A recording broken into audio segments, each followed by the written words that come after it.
What is going on, everyone, and welcome to Mindless Mayhem. And on this channel I will be reviewing and discussing anything that falls within the realm of horror, gore, thriller, and just complete and utter chaos. My name is Dave Lyons, and today I will be wrapping up my Evil Dead arc with the final chapter of the trilogy, The Army of Darkness, which out of all three of these films is probably the one I've seen the most. The original Evil Dead is probably the one I respect the most because of its original story and ability to give us a new and terrifying experience with the low budget that it had to work with. The Evil Dead 2, Dead by Dawn, is probably my favorite out of the three, as it's basically just the Evil Dead but on steroids. Now, Army of Darkness is the one I feel the most nostalgic with, as it is the first one I saw out of the series, and it's the first time I got to experience the joy of the Evil Dead universe. Well, I guess maybe that one reboot episode was the first piece of Evil Dead content that I actually ever really saw.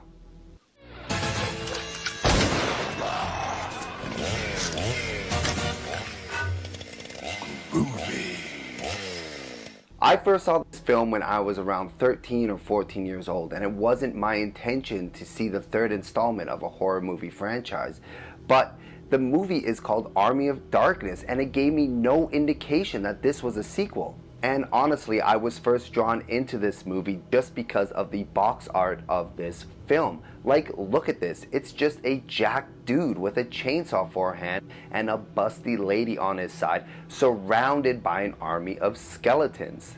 No need to read the back. Just figure out a way to rent this R-rated movie and get that shit back to your house. There is so much I absolutely love about this film, and even though it doesn't rank number one on my list in the Sam Raimi trilogy, that's only because it's technically not a horror film. Sure, there are monsters and demons and skeletons riddled throughout this film, but there's not that sense of imminent danger and unimaginable terror throughout the entirety of this film, as they lean super heavy into the comedy adventure aspect of this edition and focus more on the character of Ash himself and kind of remove that gruesome horror that we have gotten used to in the previous two films. So head over to your local S-Mart and trade in your Boomstick for some Slapstick as we dig into this final installment that became its own standalone movie and gave us the Ash Williams that we know and love to this day. So let's get into it. And if you haven't seen my episodes where I look back to the original Evil Dead and Evil Dead 2, Dead by Dawn, then I suggest you go check that out right now. I will leave a link to that in the description below.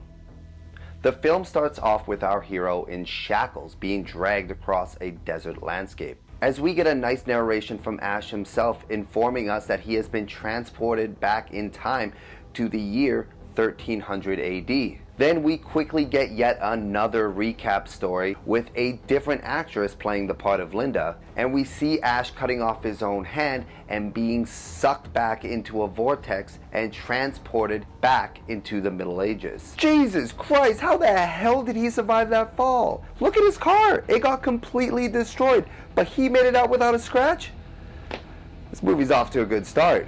He is quickly surrounded by King Arthur and his knights as they suspect him of being a spy for Duke Henry, who Arthur is at war with. He is then enslaved and taken back to King Arthur's castle. This guy has no right hand. Why is this in shackles?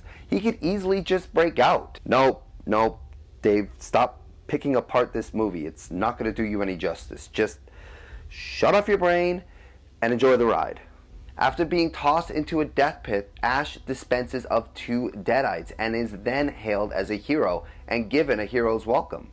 He explains that he is from a different time and all he wants is just to get back home. But a wise man tells him that only the pages and passages from the Necronomicon Ex Mortis can bring him back and stop the onslaught of Deadites that is plaguing his people. So with some quick engineering work, Ash assembles a new robotic hand.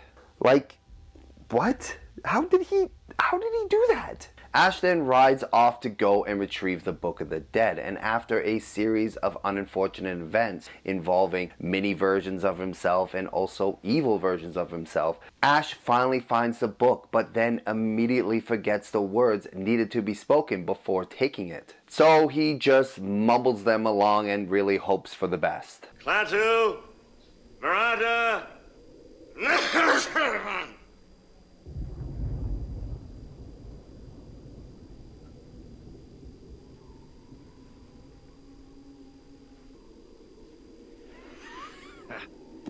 And right away the earth starts to shake and the army of the dead start to rise up, led by a resurrected evil Ash determined to get back the Necronomicon. Now Ash must band together with Arthur and his men and try to defend and fight off the army of darkness. As you can tell so far, this movie is operating at a much larger scale, with massive set pieces, animatronic puppets, and special effects being used make this movie feel light years away from that small cabin in the woods. And I know for most people who grew up watching the original Evil Dead movies thought that this fish out of water, time-traveling, medieval comedy romp was kind of a weird direction that Sam Raimi took. Well, actually, the plot of Army of Darkness was originally going to be the storyline for the sequel to the original Evil Dead movie, titled Evil Dead 2: The Army of Darkness. And they even distributed promotional ads to help gain interest. But studios did not want to invest the capital needed to make a movie of this magnitude, and wanted a film more in line with the original, so Dead by Dawn was created. After the success of Evil Dead 2, Sam Raimi would go on and make his first superhero smash hit with Universal Studios' 1990s Darkman starring Liam Neeson, which received generally positive reviews by critics and was commercially successful, grossing $33 million above its $14 million budget. Now being a well-sought-after director, Sam Raimi was able to revisit the franchise and finish what he started. Universal Pictures teamed up with Dino De Laurentiis Communications for distribution,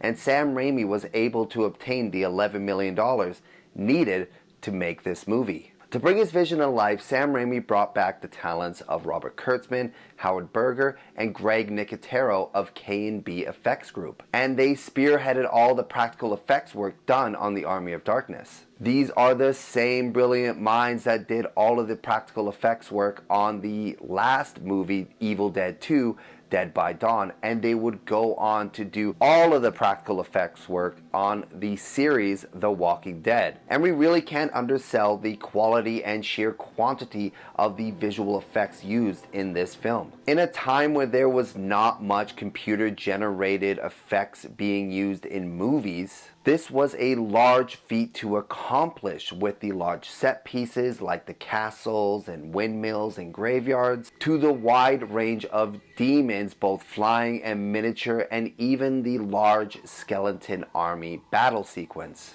The style of effects used was paying homage to the old Ray Harryhausen films like Gulliver's Travels and Jason and the Argonauts. So we sat down and all of us were doing tons and tons of drawings, and Sam came into the shop and we basically had everything laid out, and he looked at it and he loved it all. I mean, we used every technique in the book. We used prosthetic makeups, there was stop motion animation, we had intravision, rear screen projection, and full-size puppets. I mean, it was pre-CGI, but we literally used every single trick in the book in terms of coming up with these visuals that Sam responded to so much in the early Harryhausen movies.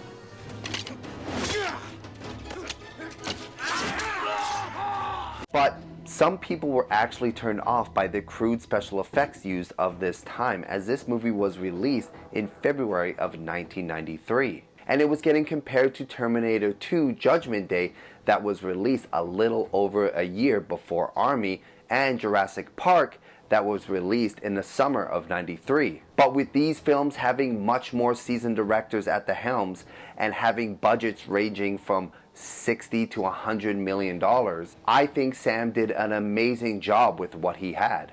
The Army of Darkness finished production in the spring of 1992 and was set to release in theaters in the summer of '92. But it sat on the shelf for several months due to a conflict between Dino De Laurentiis and Universal Studios, as Dino had produced the 1986 movie Manhunter and he owned the rights to the character Hannibal Lecter, and Universal wanted to do the sequel to it, The Silence of the Lambs. Caught in the crosshairs, the Army of Darkness was held hostage for around 6 months until a deal was finally struck.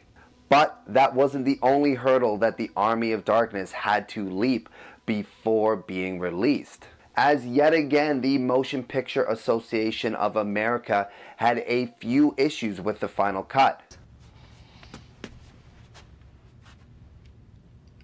No, God! No, God, please, no! No! No! No! The MPAA was not happy with the content of this movie and gave it an NC-17 rating, which again would limit its release in theaters. And even though this is the softest edition in the Evil Dead saga, there was little to no gore,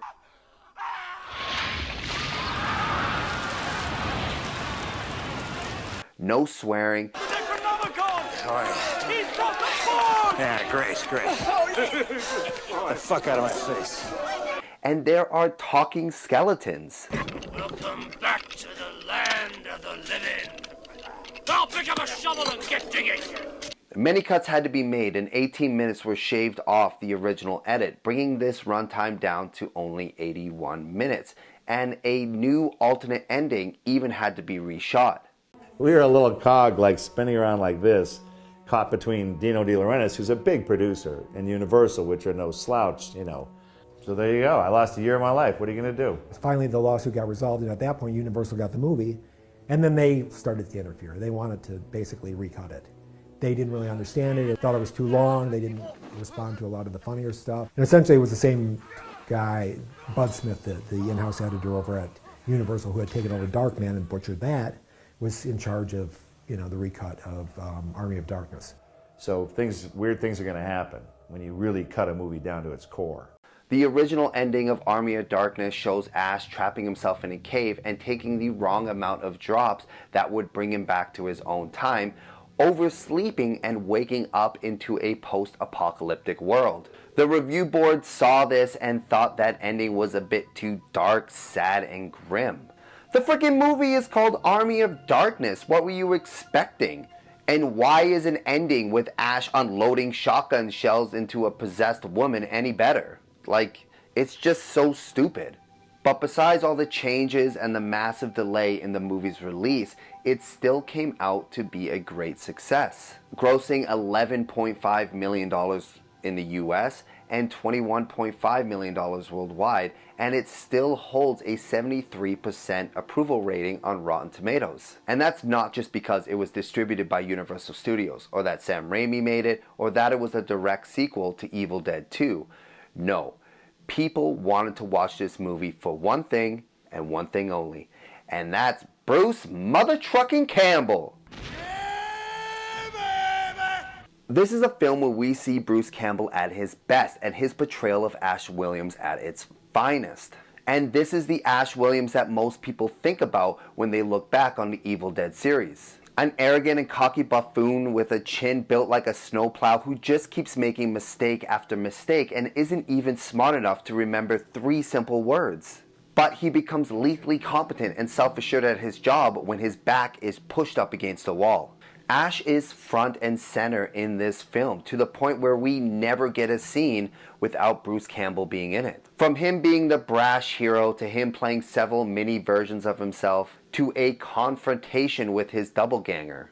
And we even see Bruce come back as Evil Ash, only to battle himself again at the end of the movie. This is what audiences wanted, and Sam Raimi knew this, which is why at the beginning of the film it is not simply called Ash versus the Army of Darkness, but Bruce Campbell versus the Army of Darkness, giving us the best version of the most iconic last man standing, chainsaw wielding, boomstick blasting character in all of horror cinema, and also providing some of the most memorable quotes of all time. So much so that I had to make a top 10 list of the greatest ones shown in the order of this film. So let's check them out. I am Henry the Red, Duke of Shale, Lord of the Northlands and leader of its peoples. Well, hello, Mr. Fancy Pants. I got news for you, pal. You ain't leading but two things right now. Jack and shit. And Jack left town. Yeah. All right, you primitive screwheads, listen up. See this? This is my boomstick! That's right. Shop smart. Shop S-smart. You got that? I believe thee one of Henry's men. First you want to kill me, now you want to kiss me. Blow.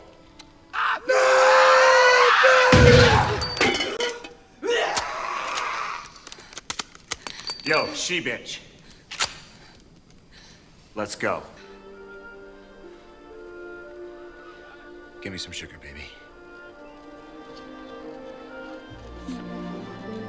Little goody two-shoes.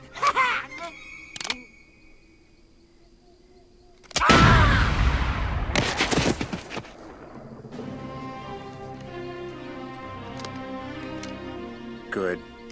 Bad. I'm the guy with the gun.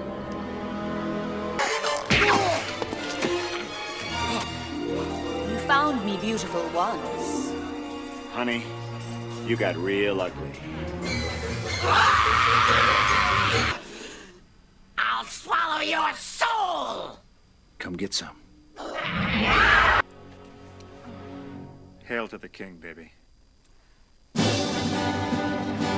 And my honorable mention is probably one of my favorite scenes, and it's the one that me and my friends rewound over and over again just because it was so freaking hilarious. It is at the end of the movie when Ash finally defeats Evil Ash and retrieves back the book, and the Army of the Dead is forced to retreat, delivering this amazing moment.